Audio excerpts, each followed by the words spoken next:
So what's up mga ka-J-Vlog, Maring Ana is here and I'm with J-Vlog. So for today's video and content, ang content naman natin ngayon is about iPhone. I-review natin itong iPhone 15 Pro Max ngayong 2025. Lalo na nag-price up to sa Green Hills at sulit pa ba siya? Or perfect na ba? Ito na ba yung perfect time bumili ng 15 Pro Max? Tara mga ka-J-Vlog, check natin.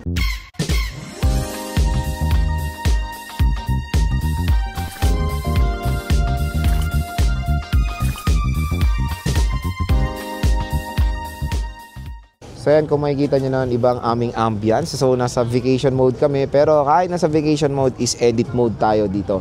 Of course, sa City of Pines at ang aking hometown, ang Baguio City. So syempre, ang topic natin for today is the iPhone 15 Pro Max. So ito yung iPhone 15 Pro Max.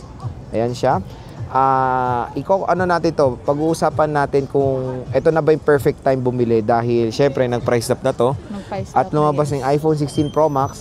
Kaya ito na siguro yung time ng iba bumili ng 15 Pro Max. So, syempre, saan ba tayo bibili ng mga legit iPhones? Of course, sa mga recommended na nating shop or sa isang recommended nating shop sa Green Hills, which is CMB Gadget or KingL Telecom by Ate Mayet, Boss Mayet. Shout out! So, syempre si Ate Mayet ngayon sa Green Hills ay nasa stall XA07, second floor Green Hills, San Juan City. At yung kanilang permanent shop is sa third floor V Mall, Green Hills, San Juan City. So, usapang presyo muna tayo sa 15 Pro Max. Again, 15 Pro Max is meron pa very slight na lang mayroong mga brand new nito, lalo na sa gray market sa Green Hills. Yung mga bina-vlog nating shop, meron sila pero ang bilis maubos. So, parang 50-50 na tayo when it comes sa brand new ng 15 Pro Max. Usually makikita tayong brand new. Ano yung makikita natin brand new sa GH? So mostly na makikita natin sa brand new, of course, meron silang 16 Pro Max, 16 Pro, meron din silang 13, meron din silang 11 pa, meron pa. Mga COP, CPO. Hindi, meron pa rin letter M na brand new na iPhone 11. CPO na 11 is 256. Pero XR, meron din CPO. Marami silang brand new when it comes sa iPhone. So, usapang presyo tayo sa iPhone 15 Pro Max. Si iPhone 15 Pro Max, 256 gigabytes is nasa around 53 to 54,000 pesos. 512 gigabytes nasa around 57 to 58,000 pesos. So again, wala pong 128 gigabytes na nilabas si Apple.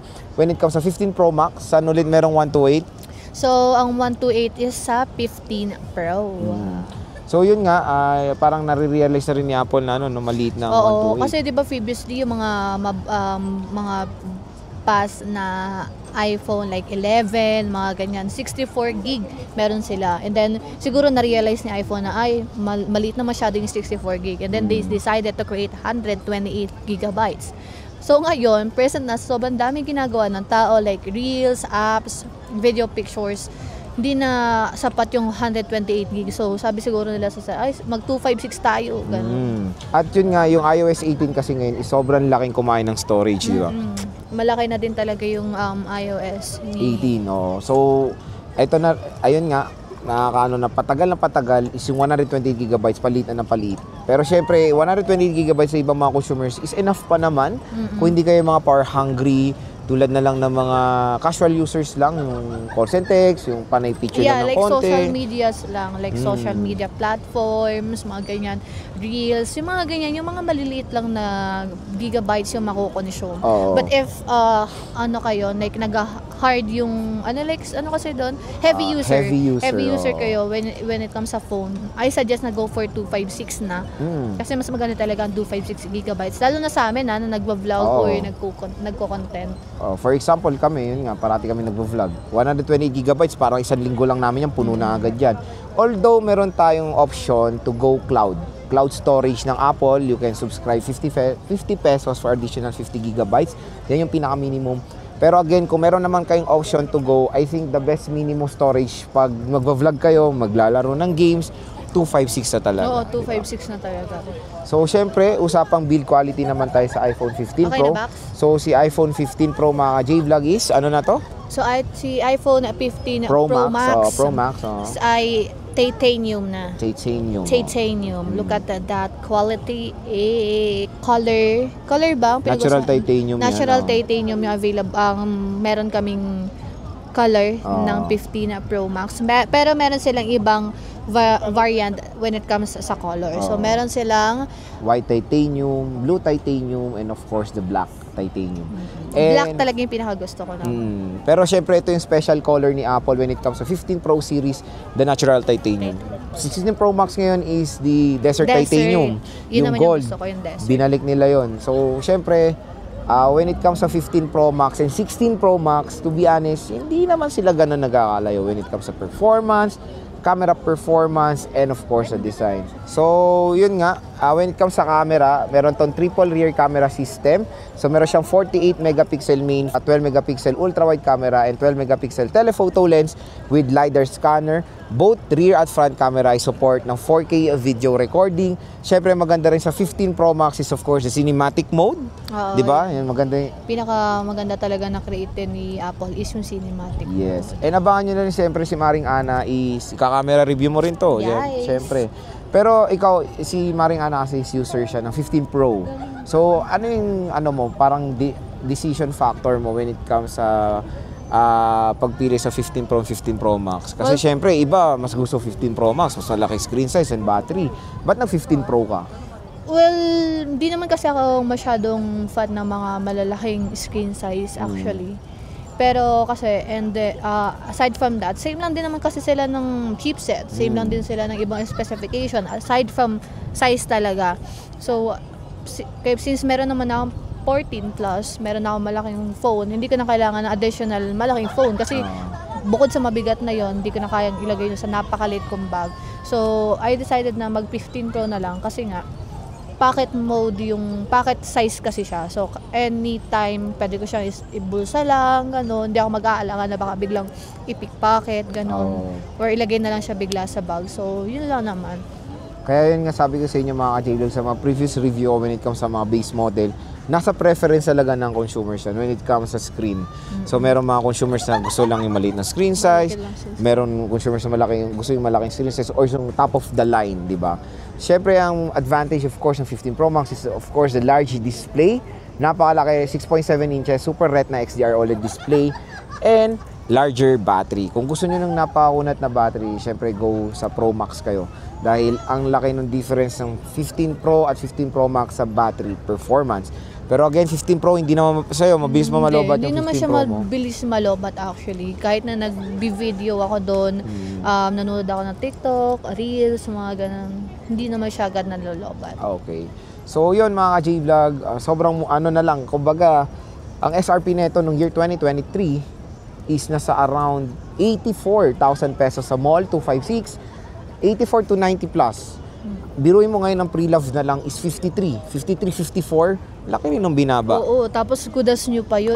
Mababa yung cycle count. Smooth yung unit nyo. Doon sa mga recommended namin shop, smooth yung unit nyo, walang problema dyan. If nagda-doubt kayo sa mga battery health or something, you also have a way to check that using 3U tools. Unlimited yun guys, so kayo mag-alala. Yun, yung maganda doon sa nire-recommend natin shop, parang na rin, bumili na rin kayo ng good as brand new. Lower cycle count, makinis, and of course, matataas pa yung battery health. So ito yung iPhone 15 Pro Max, kung makikita nyo yung matte glass design nitong smartphone na to with triple rear camera system, 48 megapixel main, 12 megapixel ultra wide, and 12 megapixel telephoto lens. So syempre ito po yung titanium build. So brushed titanium po itong 15 Pro Max. Ang ganda. So ito yung natural titanium nila. So meron tayo ditong sa right side is the power button. Sa left side is the action button and yung volume rocker and SIM tray. Sa baba naman is yung kanyang microphone at yung kanyang speaker grills. And pagdating sa screen, syempre ito po yung very famous na Dynamic Island. 6.7 inches Super Retina XDR OLED display itong smartphone na to. So napaka-solid ng iPhone 15 Pro Max. Ayan napaka-gaan din. Even though 6.7 inches siya, yes, pero ang laki po ng difference sila sa bigat ng 14 Pro Max. So mas magaan ito dahil of course sa kanyang build na titanium. Let me see. Bakit ganun? Parang mas mabigat yung 14 Pro Max talaga kaysa sa 15 Pro Max. Yes, titanium kasi to. Ang 14 Pro Max is stainless steel. So ito yung isang feature or main feature ng 15 Pro Max na fineflex ni Apple noong 2023 is the titanium build. So sa mga hindi nakakaalam, yung titanium na material, yan yung ginagamit ng NASA sa spaceship kasi syempre lighter material, mas okay siya for use sa space, di ba? So yun yung kumbaga space graded yung build ng iPhone ngayon. At syempre kumbaga ginagaya na rin or sumusunod na rin sa trend ang mga ibang devices na nagta-titanium build na rin. The Samsung Galaxy S24 Ultra and the Samsung Galaxy S25 Ultra is titanium build na magagaan din. So which is yun din naman yung magandang ginagawa ng mga brands when it comes sa smartphone. Nag-iisip sila ng idea na kahit sobrang laki ng smartphone mo is napakagaan niya. Ayan.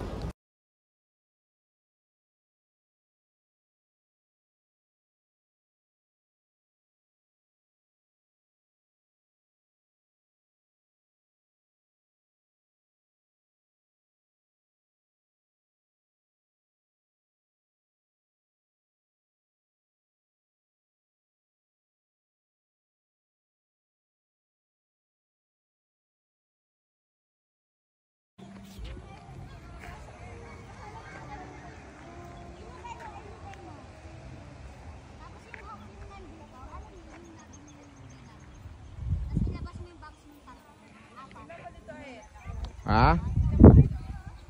So video sample rear camera of the iPhone 15 Pro Max. So ang pinakamax sa resolution niya is 4K res. So ang gamit natin ngayon is Full HD 1080p at 60 fps. Napakalinaw ng 15 Pro Max. So syempre ito rin yung ginagamit natin.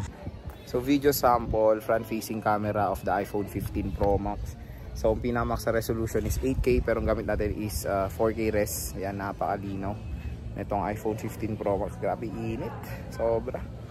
Mga ka-J-Vlog, ang pinaka main question kung sulit bang iPhone 15 Pro Max ngayong 2025. So again, magto 2 years na tong smartphone na to, na-release to noong 2023, September 2023 to be exact. So magto 2 years na siya at yun nga, ang nag-price drop na siya. Sobrang bumaba yung price na from the SRP of 84,000 down to 53,000 for a pre-love good unit sa Green Hills. So ang tanong kung sulit bang iPhone 15 Pro Max, tanong muna natin si Ana. Ano bang masisay mo sa 15 Pro Max? Yeah, well, for me kasi, since hindi naman ako user ni 15 Pro Max, pero nakita ko kasi yung quality ng camera niya, for me kasi, it's fine. Pero kung tatanong natin si J-Vlog, since ginagamit niya yung 15 Pro Max, ako yung user ano ba naman talaga yung experience mo or marerecommend mo ba sa kanila yung 15 Pro Max? So when it comes sa performance ng gaming, camera, the screen itself, syempre, ako kasi Pro Max guy talaga ako eh. Pero yun talaga yung mga go-to when it comes sa lahat ng smartphones ko before is Pro Max. Pero nag-decide ako na isa na lang yung Pro Max, as puro base tayo. Kasi parang mas nahihilig na rin ako sa mga smaller form factor ngayon ng iPhone, na 6.1 inches. So okay naman ng iPhone 15 Pro Max kung naghanap kayo ng isang smartphone na sobrang kunat ng battery. Unang-una, kunat ng battery.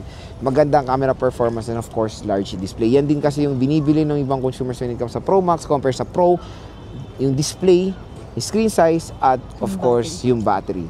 Again mga ka-J-Vlog, sulit pa rin, sulit niya tong 15 Pro Max talaga compare sulit siya kasi 'di ba ginagamit mo din yan, usually yan talaga yung ginagamit pag for making nagba-vlog. contents. Kung magde-decide kayo to go 16 Pro Max or 15 Pro Max, dito na lang kayo. To be honest, ang layo nung presyo nila. Tapos ang laki nung matitipid nyo pag nag 15 Pro Max kayo. Performance wise, sobrang lapit lang ng 16 Pro Max at 15 Pro Max. Nag-iba lang sa 16 Pro Max is yung capture button and yung screen size. Kasi 6.9 inches and yung capture button na for me, as an iPhone 16 user, hindi ko gaano ginagamit to be honest yung capture button. Actually, nakakalimutan niya pa nga yan talaga na may capture button pala. So again, pag nagde-decide kayo between sa dalawang device na yan, iPhone 15 Pro Max is good to go. Lalo na bagsak presyo na lang siya. Saan nire-recommend nating shop sa Green Hills si Ate Mayet? Saan ulit ang stall niya? So si Ate Mayet ay located sa XA07. So pagpasensyaan nyo na po yung nasa likod namin. Medyo may PDA sa likod. Medyo PDA yung nasa likod namin. So XA07 si Ate Mayet, second floor yan sa Tiangge. Pero ang permanent shop po nila is Sa third floor V-Mall, kailangan kayo ng elevator, escalator. Sa gitna lang po talaga sila. So tumbukin nyo lang gitna, makikita nyo kaagad yung structure natin, mayat na kulay ube doon. Oo. Again, nasa Facebook, nasa description box naman yung link ng FB page nila. Sabihin nyo lang napanood sa vlog. Automatic yan. 500 pesos gash discount. Nagbibigay ng shop Shop na na yan. to. Bye-bye.